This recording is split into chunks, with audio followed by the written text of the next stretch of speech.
Hi, and welcome to Nuke for beginners. So I'm going to show you how the compositing software Nuke works in a simple sort of way and demo a sequence which we can work together and put together. So I'm going to just show you this little movie that was made put together in Nuke. Okay, so here is a CGI jet and scene with a live action pilot, which was chroma keyed and put into the cockpit of this 3D animated plane. Okay, just show that again. So, so there's 6 layers of stuff in this scene. 5 of them were rendered out in a 3D software, and 1 layer of the pilot was filmed on green screen and has been already chroma keyed and cut out so that she can be put into the scene. And there's also some match moving and other visual effects to get her to move the same way as the plane, or the plane was probably matched to her. But yeah, we're going to just show the various layers and just to get a basic grasp of how Nuke builds things up and how we use it. And we can got access to this footage, so we can try that out. So if just close that movie for now. Here is the Nuke interface in one of its layouts, anyway, and this is the compositing script which made that film that you just saw. So Nuke has got these various um, parts to it. Generally, there's these 3 main areas: the viewer, where you see you actually watch the footage and see the footage, have visual feedback of what you're seeing at any particular part of the sequence. Um, it has a panel here called the properties, which is just the actual information about each section and each part of the composite. And here, this is the node graph or the tree, which is the part of the comp which you interact with, where you see all the different inputs and the special effects and the way that they meet up with each other and they're combined. And this node tree is a sort of visual representation. It's a form of compositing software called node-based compositing, because of these nodes, and the nodes are any of the individual elements that are joined together, and they're strung together in sequences. So this bit is going into that bit. There's an arrow. It says that's going into there to get graded, and that grade is then going into here to merge with the ones that happened before. So you're sort of layering things, starting with the first layer, second layer, third layer, fourth layer, fifth layer. So I'm just showing you all the different layers that pile up on top of each other. And then the final layer is this cloud stuff. And it makes up the overall scene. Okay. So that's node-based compositing, and that's as opposed to linear sequence-based compositing, which is maybe what you're more familiar with, because that's basically what editing is. So in Edit Suite, you have your timeline. Here we have a timeline as well, but above your timeline, you will see strips of footage which will appear in time. So there'll be certain lengths. Short clips will be little boxes, and longer ones will be above that. And the top layer, which in this case was clouds, will be at the very top of your pile of sequences on your timeline, and that's the visual interface for sequence-based compositing. Node-based compositing has all of your layers not shown by their durations, but their locations and positions in relation to each other in a sort of graphic interface that is heavily customizable, and you can rearrange to sort of make more sense of the different relationships and connections between everything. Okay, so it's all about sort of flow, and it generally flows from top to bottom and left to right. So arrows go down, they join up, they meet, they combine, all the parts join up, and then at the end, there's a write node which outputs back to a movie format or something, back to disk, your finished movie. Okay, so that's in a nutshell the viewer, the properties panel, and the node graph panel. Okay, the three main elements to Nuke. So I could go into a little bit more of an overview of each of these in a bit more detail whilst we still have this tree on screen, and just so you can sort of understand the interface before we go and try and recreate this scene from scratch. Okay, so we're just going to go through them in a little bit more detail, just show you the main points and how each of these interact with each other and how you get around this space. There is these the viewer pane here where you see your picture. So at the moment we are viewing this highlighted node. It's connected to a thing called a viewer. So this, in the node graph, this viewer is this thing called viewer 1. Okay, so that tells you what we're looking at the moment. The dotted line goes to it. It says we're looking at this final node, which has everything in it. All the things further upstream of the tree are visible here in this viewer 1. So say I want to look at just the C, the background, the very first thing. So I'd select that one up there in the node graph, and I press 1, and now my viewer is connected. You can see my viewer is connected. Oops. It's now connected just to C, and the C appears on my viewer panel. Okay. If I want to view my next layer, it's the aeroplane footage. I select it in the node graph, and I press the number 1. Oh, by the way, any keys that I press on the keyboard, if you want to go back and check, this little panel in the bottom right is telling you which key I'm pressing. Okay, so I press 1. There's 1 an exclamation, because that's also my key. And it tells you, and also if I do a left mouse button, you see it's visible down there. If I do right button, mid button, it's visible. So just in case I forget to say which keys I'm pressing on the keyboard, you can check back on there. So I'm viewing that one, and then the next layer is this one. Press 1, press 1 on the next layer, select the next layer, and press 1. And that's this cloud layer. Okay, so you can look at any part of your tree by just selecting it and pressing 1. So that was looking at each of the footage inputs that go into my tree. If I look at, say, where this is the C and the aeroplane, and if you follow those arrows down, this aeroplane connects with the C at this point here, the merge node. So if I look at that one, if I select that one and press 1, you can see the aeroplane goes over the C. Okay, so there's the aeroplane. Okay, so I'm just going to talk a bit more about the viewer panel and what you see in here, and the stuff around it a little bit. So at the moment we're viewing this area, the sea with the plane over it, this bit. It's also telling you a little bit of information about the resolution of your frame. So what we're looking at the moment, the resolution is 720 by 486. So we've got these two numbers here that tell you the width and the height of the frame. That 720-486 is actually a format called NTSC. So that shows up down there because that's a standard American TV format that we're looking at. And we've also got some other information about the channels we're looking at here. So so I'm going to just change to look at the pilot, for instance. Just going a bit closer down the timeline.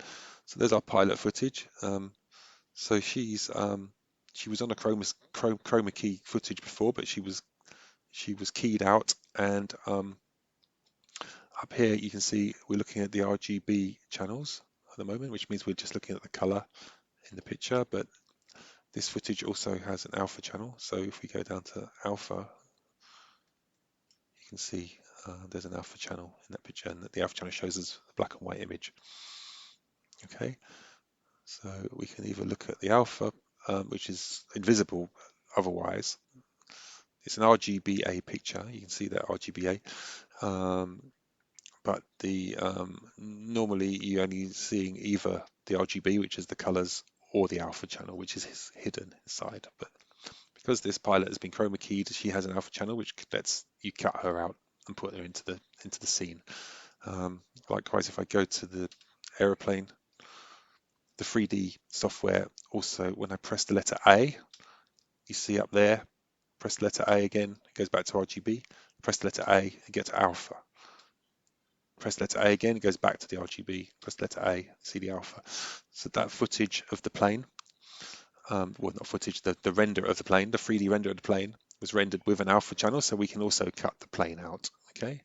If we look at the ocean was just a JPEG sequence. Because it's in the back, it doesn't need an alpha channel. It fills the whole 720x486 frame. It doesn't need to be cut out and put on top of anything else. So it's in a JPEG sequence. It doesn't need that doesn't carry an alpha channel. So when we press A, it's just black. Although you can still see we're looking at the alpha channel. There's just nothing in it because it doesn't have one. So there's no cutout on that one. Okay. So that's the difference between them. Some pictures, some renders and formats can carry the alpha channel. There are certain formats like TIFF or PNG that can carry alpha channels.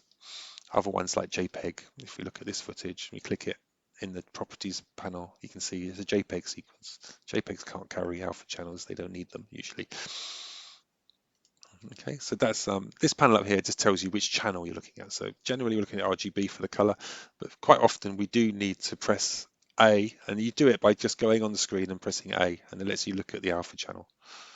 Sometimes you want to know how much red, green, or blue is in your picture, so you can press R, and that tells you how much red is in that image.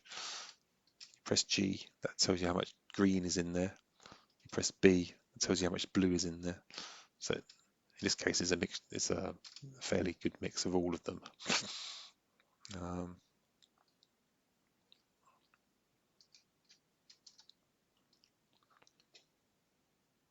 Okay, so that's that bit up there. It tells you what channels you're looking at. Here we got the scale. So at the moment we're actually zoomed in a little bit because we're at 120%. So you want to see pixel for pixel, you go to 100%, and that's the actual resolution of this footage. Quite low. You can use your mouse wheel to zoom in. You can use your middle mouse button to move it about and zoom the wheel. You can also use plus and minus on the keyboard, and you see when you press plus, it jumps to 200%, or minus goes down to 50. So you can also use that. So that's just basic navigation on there, okay? And that tells you up there what it is. Down here we have the timeline. So we have a 360 frames sequence there. You can see it goes from 0 to 360. We've got these in-out points you can set.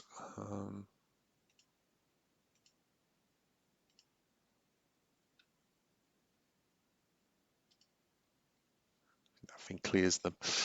So if you want to just look at a little section of your sequence, you can go there and press in, the little I. You go to another bit, press O for out, and then you could just it will just play that section and loop on that section. Just gives you in-out dimensions, and then now when you render, it just renders between those few frames. Okay, and they're sort of red. When they've been selected, they're red. This key at the end deletes them. And if you want to zoom in on just those keys, and you could, on this where it says global here, you're seeing the full duration, 1 to 360. If you hit the click on that, you go to just in out only, and now your first frame on your, you sort of essentially you zoomed in on your in out positions, and you're just looking at less frames, just a section of the sequence. Go back to global if you want to see the full range again. And if you want to delete your in-out points, yeah, it's just that one on the end. That's cleared them. Okay, so that's the timeline. It's playing 24 frames a second. That's the settings of this project. Okay, that's what that one on the end is telling you. one in the middle just tells you what frame you're on. It does there too. So that's that bit. Okay. Then you've got your properties panel up here. So so this is a stack of like windows. Each one of them is you can shut them all down if there is too many in there. So that's got none at all. So whenever you double click on any of these nodes, if it's an input node like the read node, it comes up as a panel in your properties. So that's how you access the information in any of these nodes. Not on here, but up here. So obviously there are many with similar names like read 1, 2, 3, 4, 5. So this is read 3. So that comes up there. So you be careful if you're working on that one. You're looking at you might be viewing that one in your viewer, but working on a different one. So you have to make sure that the one you're working on is the same one that you're looking at. So you got feedback from it. Okay. So this read node sort of says some information about this footage. It tells you where it is in your computer. It tells you what format it is. It tells you how long it is, whether to put holds or black at the end of frames, etc. So that's any of these gives you information about the footage and how to deal with it and stuff you can change as well. One of these nodes, so this say this one here is the footage of the plane, and this one underneath it, if I look at that one, you see that's actually changing the exposure or the color of that plane. Okay, so I'm looking at that one. I've double clicked on that grade 2. I double clicked on it, and now you can see the levels of the properties have come up there. And you can see I've changed some of the properties in these panels, and that's what's causing it to show this brighter color. Okay, so if I press D on that node, it disables it. You can see it's not an X for it now. So as you can see, you can press D on and off when you're viewing one.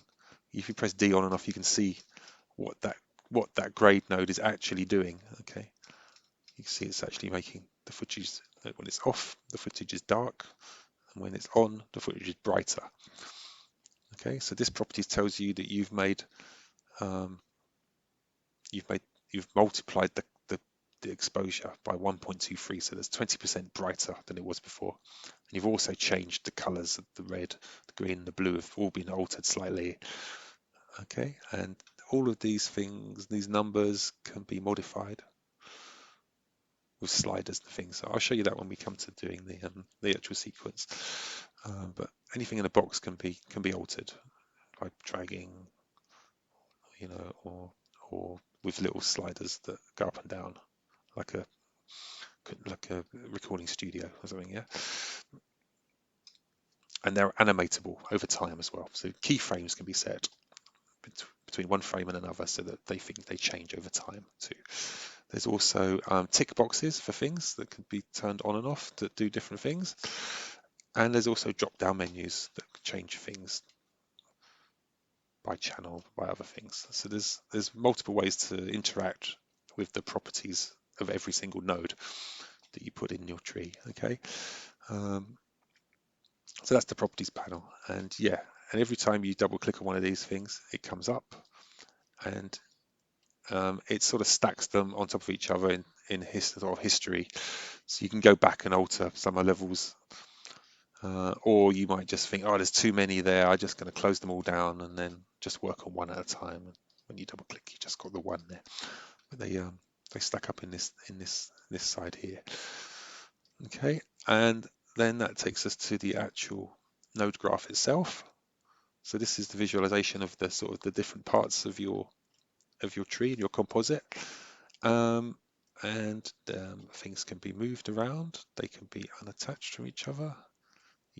So if I've pulled that input out, so as I look down there, maybe where they join up. If I disconnect that, you see the plane is gone. I've disconnected it back in, it goes back in. So it's like disconnecting it just basically makes it disappear because there's no input there anymore. Okay. You can put masks into these, so they can be, any effect can be masked from another source, which is quite good. Some of them can take multiple inputs, so some of them designed to just combine different elements.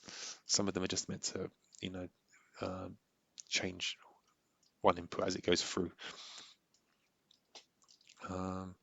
Nodes can be they can be selected, and they can be using standard Control C, Control V. You can copy and paste stuff.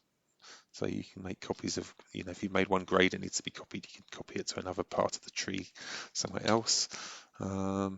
Say you want to copy that one and you want to put it in there, you can cut and paste it there. And if you want to put it in there in that string, the strings are kind of sticky. We call it sticky. So you can just literally wiggle it there, and when it highlights, it will just drop it into the tree there, like that. If you want to get rid of it, you can just disconnect it and do it that way. Or if you just want to get rid of it, you could just delete it. And as soon as it's highlighted, press delete and kill it off. It just continues the string, carries on right through without deleting that. It just deletes the node itself that you've picked. So I'm navigating that with the middle mouse button to move, the scroll wheel to go in and out. And you can see there's sometimes these trees can get very big, so you've got like an overview, like a satellite image mini input there to see which bit of your tree you're looking at. So you sort of know when you're looking at that, you're looking at the bottom of the tree, and up there is your viewer panel, your little map. Okay, so that's the node tree, the node graph, and the tree's branches. So they're the three main elements, the viewer, the properties, and the node graph. And there's lots of hidden stuff in here too. There's lots of menus and stuff hidden away behind the scenes. I think we can go into building this demo now. I've shown you around the basic elements. You might want to just get used to playing around with the controls a bit, but I think I can just go now to clearing this scene right out to nothing and rebuilding it from scratch. And I'll show you how that's done. So we will, so up here you've got your main menu section. So it's just the standard sort of set of menus up there. So this is the file is just for saving comps and loading comps mainly. Okay, so that's the standard sort of thing. The edit one shows you most of the common functions that I was just showing you on a node graph there, like control, cut and paste. There's a few other specific ones like clone and unusual ones like that, but cut and paste and select everything and select similar, extract. I mean, I don't really use many of these, to tell the truth. I find I can manipulate the graph just with the things I just showed you, and I don't need to do many of the others, although I imagine sometimes they're very useful to know some of the more unusual ones. Okay, the workspace menu up there lets you change the workspace. So by default, Nuke comes in this layout. It's just the same three things in a different layout. So that just lets you change them to one that might suit you better. And I tend to find the large viewer one is a bit better for me. But it depends what you're doing with it, really. And the workspace is customizable. You can drag these to different sizes depending on what looks better, what you need to get to the most. If you want to have a small tree but lots of properties, then you make that smaller. If you've got an ultra widescreen movie, you might want to just squeeze all your other stuff over to that side and have your widescreen movie that way. Or you might be working on a portrait movie, in which case you could do that. It's fine. So there's presets in there too, and a few other things. But so to start this sequence off from scratch, well, hopefully you've already got access to the footage, so I'll probably leave links in the description or something of the movie. If you haven't already, you can pause it and get them all. You need all the footage. The 6 shots need to be on your computer, accessible, not on a separate drive or on a network, but like easily accessible to the software so that it's fast as possible, or on a RAID of some sort. So if you got the footage ready, then all you have to do is go to File and then go New Comp and open up a new comp there, and it will open up another comp which will look just like this. Okay, I just need to get my keys things back. Hold on. Just so you can see my mouse buttons. Okay, so here's a new comp.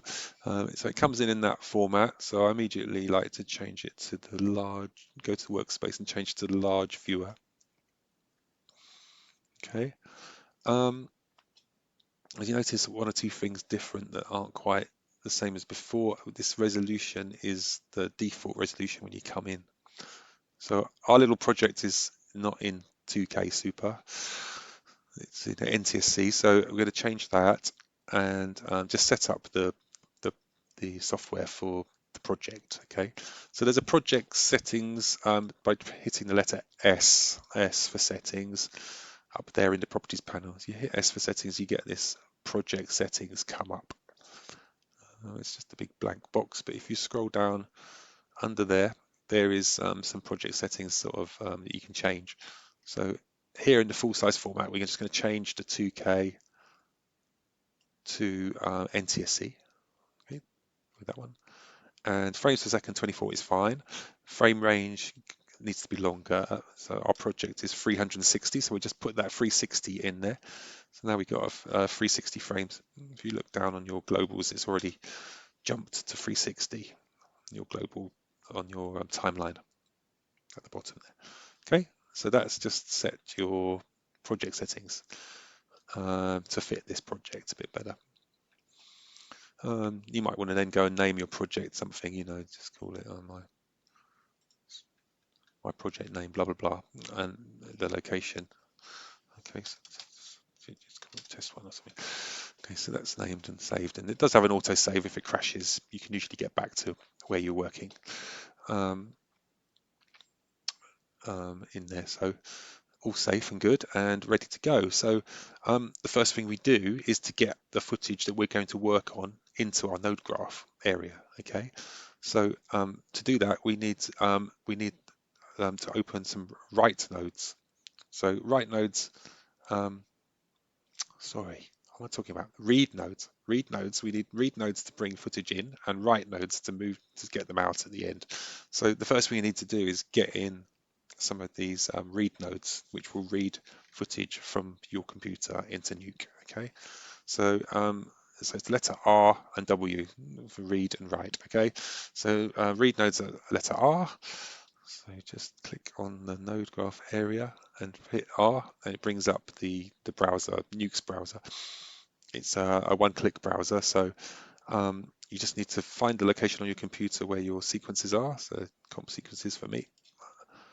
Okay, and they should all appear there. They are image sequences, but they appear just as one thing with a frame range. So our pilot is one that we need. So we click on the pilot.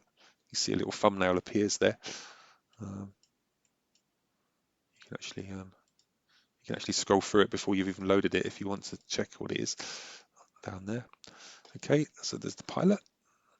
And we're going to just bring them all in together rather than one at a time. You could do this individually and just go open, but we're just going to bring the pilot and then we're going to hit next.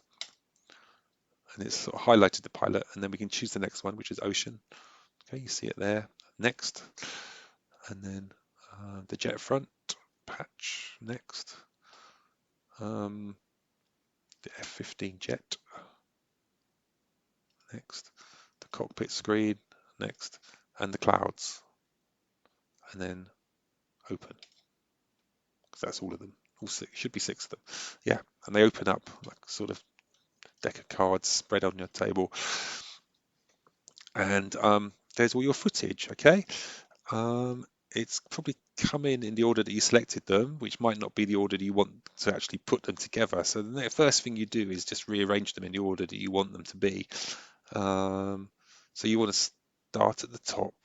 Sorry, the bottom layer will be at the top.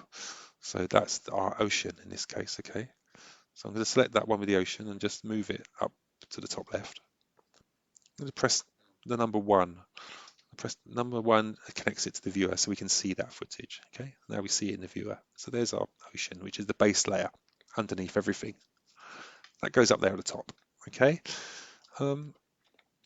Next thing that we might put down, I know in my other comp I had the clouds at the end, but the cloud layer, which is this one. We can press 1. You see the cloud layer? That could go on top of the ocean next. It doesn't really matter which order that goes in. So we're gonna have that one next. Okay. And it does matter which order things go in, because obviously our pilot wants to be not underneath the aeroplane, so you can't see her. She wants to be inside that cockpit.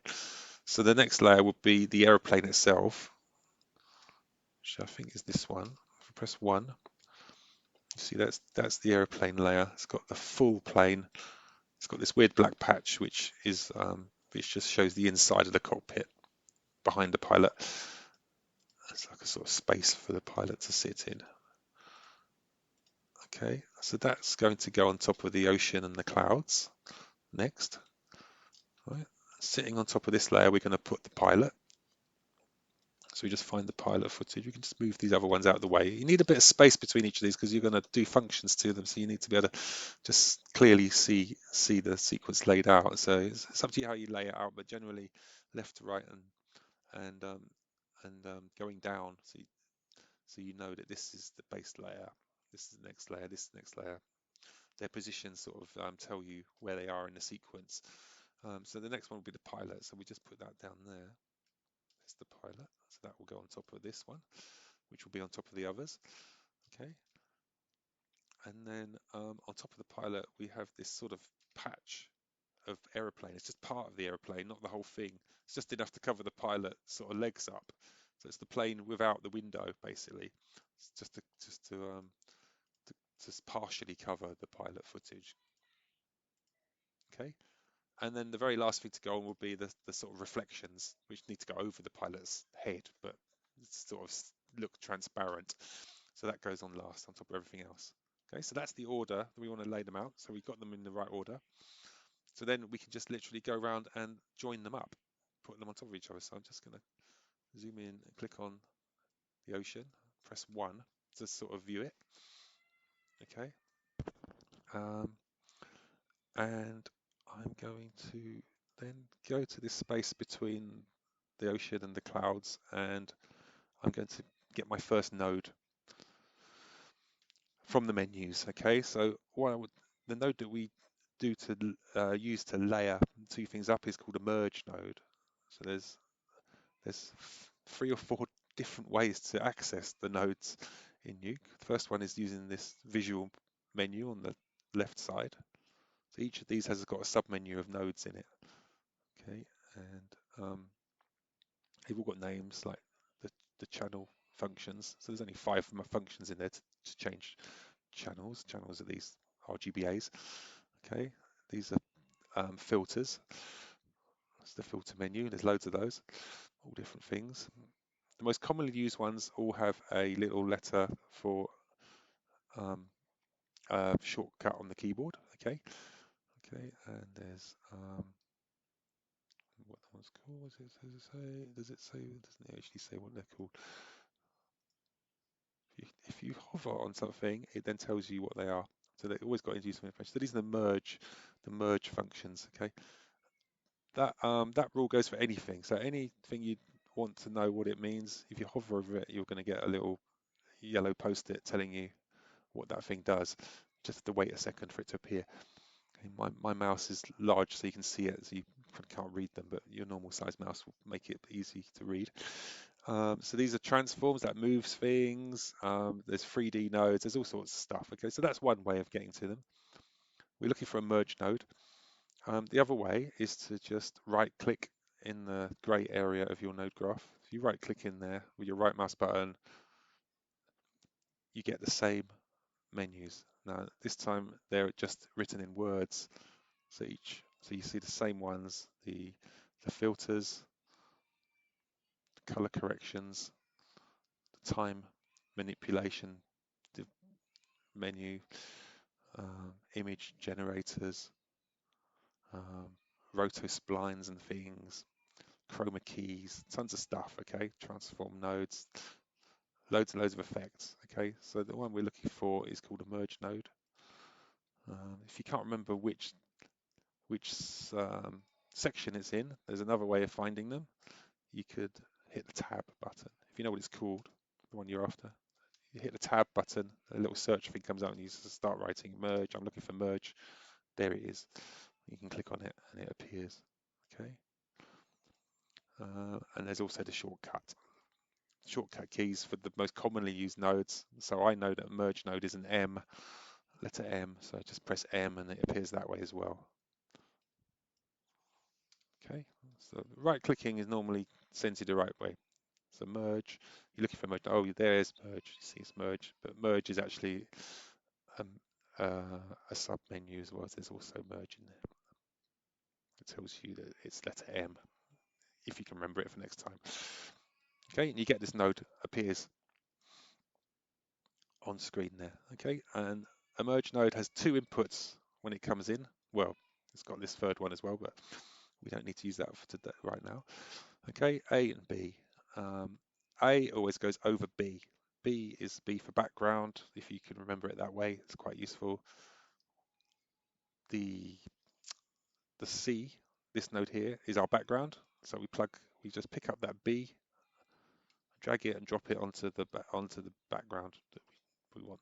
Yeah, and then the same thing for A, drag it onto the clouds, the cloud layer, which is this one here. Okay, why can't you see anything? Nothing's happened. It's because we're still looking. If you look at the dotted line, going to your viewer, we're still looking at the C. We're not looking at the merge. So just click on the merge, press 1. Now we're looking at the merge and we're seeing the result of A over B, the clouds over the background. Okay, A is the clouds, over B is the background C. And that's what we're seeing because we've pressed 1 to view it. And there it is. And you can go down your timeline, look at that anywhere you want in the sequence. And yeah, it's all good. So that's layered that sort of in a way you would expect it to appear. It doesn't always appear exactly how you want it, so you might have to change things sometimes in the merge node, but that has shown us the way we want it to be. So we're going to go down to the next layer. Okay, the next thing we want to do is put the aeroplane on top of this. This is our new background now. So this merge node is going to become our new background. It's the ocean plus the clouds, and the plane is going to be the A that goes over it. Okay, so we go there just underneath. You could either search that way again, press the right button, go to merge and get a merge, or you could press the letter M to get another merge, the letter M, do it that way. Okay, comes in, letter B is the background, remember? A goes over the background. And then view that one and we see the plane is now pressing the 1 on the merge to view the plane over the background.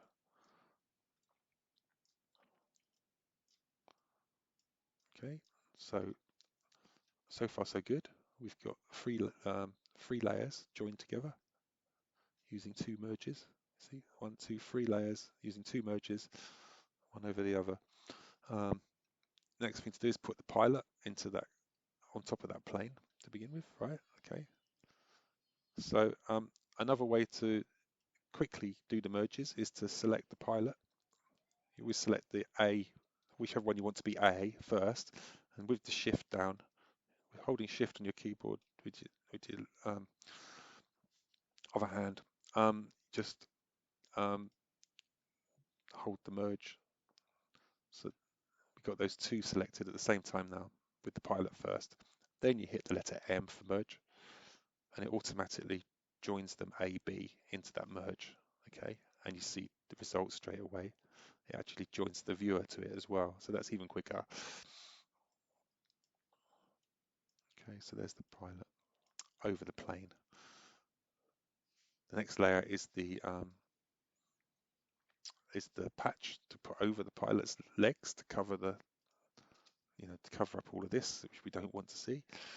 Okay, so we can select the patch, hold down Shift, select the merge on that side, press M for merge, and it just drops that patch right over the top. And now she's over part of the plane, over the cockpit, but she's also underneath the front part of the plane. So it just gives the illusion that she's sandwiched between two 2D layers in reality, but it gives it the illusion of being in the 3D cockpit space. And of course, as it turns, you get that feeling of that illusion even better because the movement has been matched perfectly. It's using a different technique that we won't cover today, but it is also can be done in here in Nuke. Okay, so that's most of the layers. The only finishing touch really is to get the reflections of that cockpit on top of her now, because we've got some reflections which are in the glass behind her. Well, now we need some reflections that go over her too. So using the same technique as we showed already, select the glass first, which is that last node there, and the merge, and press M again. Okay. Now this time we got a different result. Our glass has completely obscured her. And that's because if we look at the glass on its own, it's got this solid alpha channel. So it's just cut this black and blue image and stuck it right on top of our pilot, and you can't see her anymore, which is a bit of a shame as we've done all that to make her visible. This whole scene just looks CG. It could have been rendered in one pass. So this merge needs to be a different function. If you zoom in on it, you see all the ones we've done so far are called overs. So if you double click on that merge, the properties will come up. You see the operation is an over. There's a drop down menu though, and under that drop down we have lots of other functions. These are the same or very similar names to the ones in Photoshop, which allow you to put your layers together in different ways. The over is just using the alpha channel to cut out the shape and plonk it on top. Okay, but if we choose the screen mode, we're just putting highlights on to screen highlights over the pilot, and that's much better because it feels like we've got this reflection on top of her, but we can see through the darker areas of the image, and it looks transparent. It just feels more natural. It's not 100% there yet because it's too bright and there's a bit of a nasty blue haze in it, and there's other things to do, but basically we've now set up our tree from start to finish, 6 layers, one on top of the other, in sequence, connected by these merges, one slightly different merge. So this is the basic sequence, and it's as simple as that to layer them up. It's now that you want to start doing, making advantage of having these different layers to sort of improve the realism and the quality of the image to sort of match, your artistic vision or what the most realistic effect that you can get. And you may not have had all of the 3D rendered out exactly the way it should look. It may not fit in with other shots either side, continuity wise.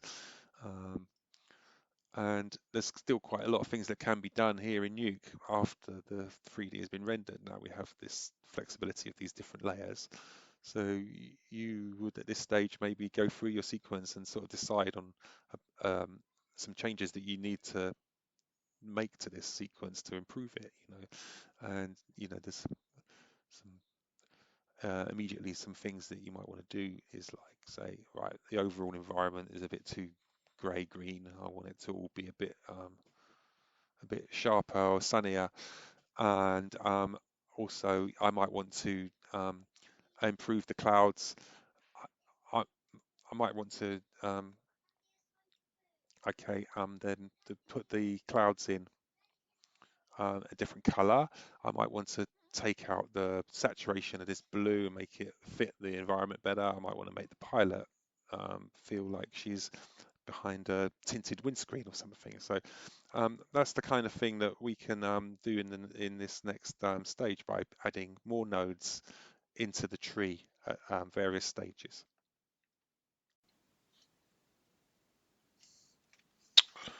So we go to the top of the tree. We can start with the ocean render. So if we choose that one, and we could maybe change the color of the ocean a little bit to let's find a bit where it clears a little bit from the cloud. We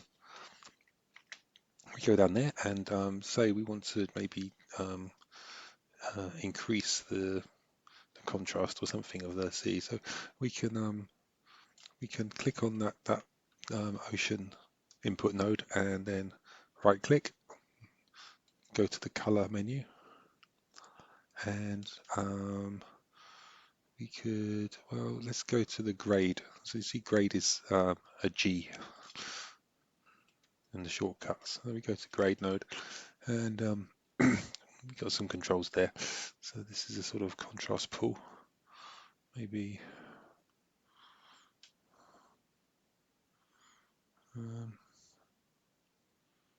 maybe leave that and try one of the others.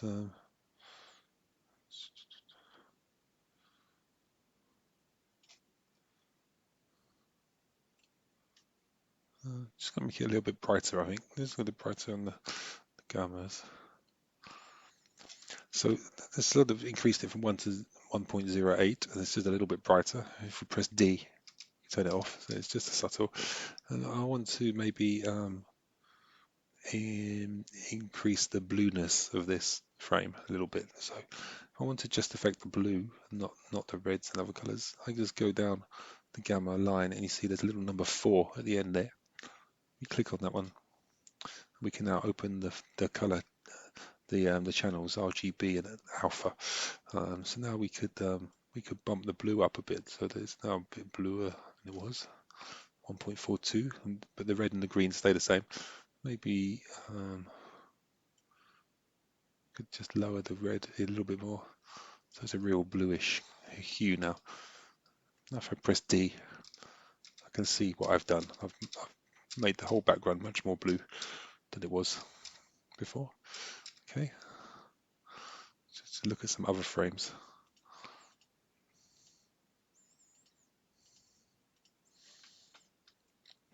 So that's quite good. So I'm thinking this cloud layer is a bit too misty and thick maybe, so just going to reduce it a bit. Now, if you see, my cloud layer is this one, so I could either grade that, or I could just mix it in less into the merge. So if I double click the merge node, the properties come up. You see there's a button that says mix. It's at 1, which means it's mixing in 100%. So I could just reduce that. If I take it to 0, it's completely gone. So you've got this slider, so I can just put it in maybe 50%, so it's a bit transparent. So that's not adding anything in there, it's just mixing in at 57% the cloud layer into that scene. And again, if I want to see the difference, I just press D, and that's what's added. You look at other frames too, just to check. So this is a sort of blue haze in the background.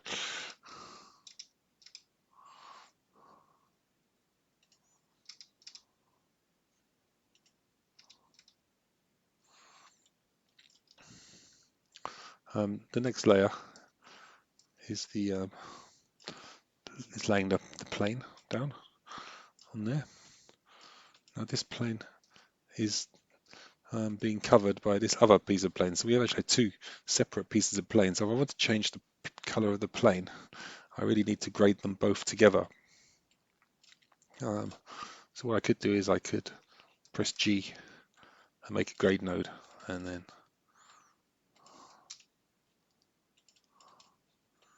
I could, do something to that one. So say it's much brighter, and I could press Control C and copy that. So now my grade node, I've got to copy the same grade node in 2 places, and it's changed the whole aeroplane because it's in 2 sections. So we need to grade both of them. So we can grade one and then copy the grade, but even better than that is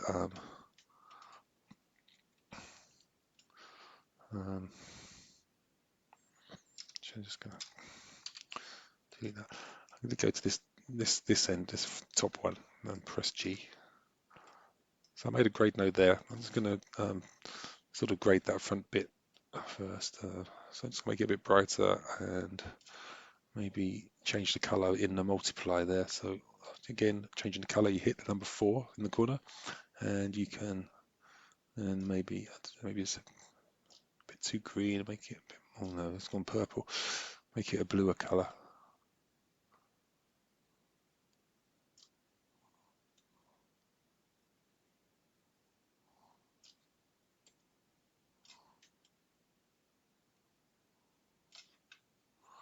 Just have a look at a few frames of that. It's a sort of bluey purple color, matches the background a bit better now. Just looking at this bit. Okay, you can see the difference between this bit and the back bit of the plane, which are 2 separate layers. Where we've zoom in, you can see where the patch is now graded, but the other part of the plane is not graded. So I make a copy of this grade, but you can make a slightly different kind of copy of this grade. If you go to the edit functions, you can see there's a function called clone. The key command is Alt K, but I just use the edit and go to clone. Okay, if I go clone of that, it's made another grade node. But these two are now connected by this orange line. So I'm going to put this copy node and I'm going to move it up to this grade node has made a copy which I can then drag and just if I wriggle it into the line between the other part and here is now made a copy of that grade node. Now because these two are connected, if I make a change to either one of them, it will change both of them together, which lets me now grade both separate elements at the same time, which is great. So I can be selecting grade 2 or grade, it says grade 2. They both got the same name because they are the same node basically in 2 different places at the same time. Okay, so they only have one properties that you can change because it's a clone. So that's quite good. So now I can edit them both together and sort of see the whole thing, get it just right, even though it's made out of 2 separate pieces. So that looks quite good. And again, if I disable that by pressing D, it disables both of them. So I can see the difference I've made to my picture. So it started off a dark green grey, and now it's a sort of a bluey grey, a purpley blue grey color. So that's a good improvement. Okay. Another change I wanted to make was to the pilot. So here's the pilot input here. So I'm thinking that maybe she's a bit too saturated, a bit too bright yellow for this image. So I'm going to desaturate this image. So if I can't remember where desaturation is, I can hit the tab key and just write saturation. It should come up. Yeah, there's a saturation there, and it tells me it's in the color menu. Okay, so there's saturation, and I click on it, and it just appears in the next node down. So I click that on, and saturation of 1. I can just reduce that with the slider here. So it will go all the way. She goes black and white, but I just sort of halfway just to take some of the tonality, some of the color value out. Just because she's behind a bluish glass, so that would look a bit more interesting, a bit more believable, I think. Okay, so that's a saturation node in there. Again, you can turn it on and off to see the difference. So yeah, I think it's more believable. And then going to the end of the tree, I've got this window going over a bit on the bright blue side, so I'm thinking I'll do the same thing there. I'll put a saturation node on. So if I right click on that, go to color, saturation is down the list there. And I'll reduce that down quite a lot. So it's kind of, yeah, taking it to a lighter blue color that looks a bit more in keeping with the overall scene as a whole. And maybe it could have if it's reflecting this greeny mist, maybe it should be a bit greenier too. So I'll put a grade node. So press G, it puts a grade node in right there after the saturation. And I'm just going to open up the gamma and make it a bit greener, making the green up and the red down a bit, something like that.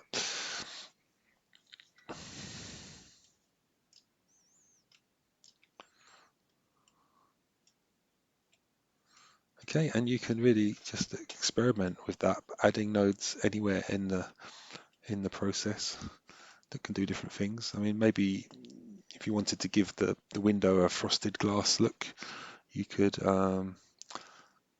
take the footage to Pilot and blur it. So a blur would be in the filters. So if you right click on the Pilot, go to filter, go to blur, which is a B for blur. See that? You can pull that down, just drag them out so that you can see your lines clearly, and hit the blur, and you could, again, double clicking it, go to the blur size. It starts at 0 so you don't see it, and then you can blur her a little bit, maybe just a bit, as if the window is slightly frosted. It looks quite good.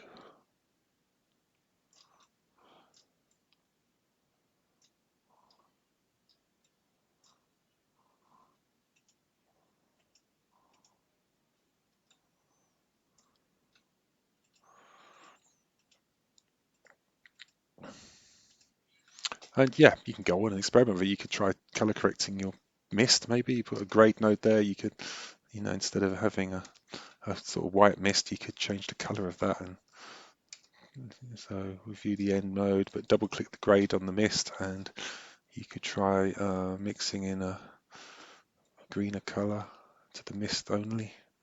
So dial that up and it goes a sort of turquoise color. You could dial the gamma down so that it just gets less mist, it sort of pulls the contrast so that you only see it in the brightest areas of what was there before. It's a sort of strange green haze, greenish haze, something.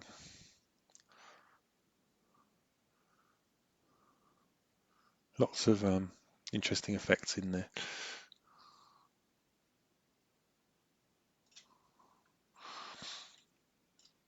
So, saying once you've added whatever you want to add to these layers, you then want to write this out to disk. You're happy with the finished look. You want to export this out. You just go to the end node, and you can press W for a write node, or you can find it by going to File. I think sorry, Image, and then it's write. Okay, so anyway, W for write node. This is pretty much the same as one of these, the input nodes, except in reverse. So when you double click on it, you have to find a location on your computer. So maybe not with the footage, but there, and give the file a name. So here you would, on this bar, you would just give it a name. So we call it myrender.mov, say. So you want to make a quick time, you tell it what format you want. I had one there already. Okay, so just put that there, myrender.mov, and you might want to tell it what codec to put it in. So Apple ProRes is the default. Maybe you could make it compressed one, H.264 frames per second, 24 is fine, and just check the levels, quality, high quality, or if it was just to send to client approval, you could do low quality and just email it, and it'd be just a much smaller file size. And you hit render, and if the input range is correct, like 360, this was right, or go to globals, which is also 360, hit OK, and it's rendering your movie out of disk. Okay, and you just have to wait 1 minute or so, and you'll have a movie, your sequence, and it will undoubtedly look a bit like the first one I showed you.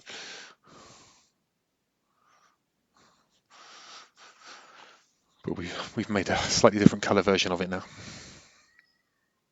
The sequence isn't perfect. There was of shape in there that's not quite perfectly matched, and a few little small glitches, but it's looking nearly finished really.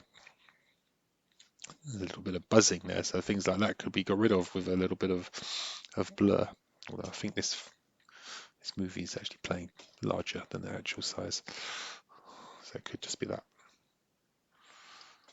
All right, so I hope you all managed to follow along with all that, and okay, and it made some sense. Just can go back to the recording um, and pause and check it if you need to, if you um, couldn't keep up with the that pace, something stopped you. Um, then please have a practice with it and see how you can get on with that sequence, and if you could make one that's completely different look and feel by just grading the different layers to some other way. And yeah, try out some of the filters and effects. There's noises and film grains and all sorts of things you can add in and try out. And yeah, there's no end of possibilities to the modifications you can make to these different layers when you have 6 separate layers like that. But just trying to get them in the right order and to get the comp um, looking sort of realistic and the pilot correctly in place in the plane would be a really good start. And yeah, you can go ahead and use your own footage and clips if you have, or renders if you have any, and try out some multi-layered compositing like this. Okay, so thank you everyone.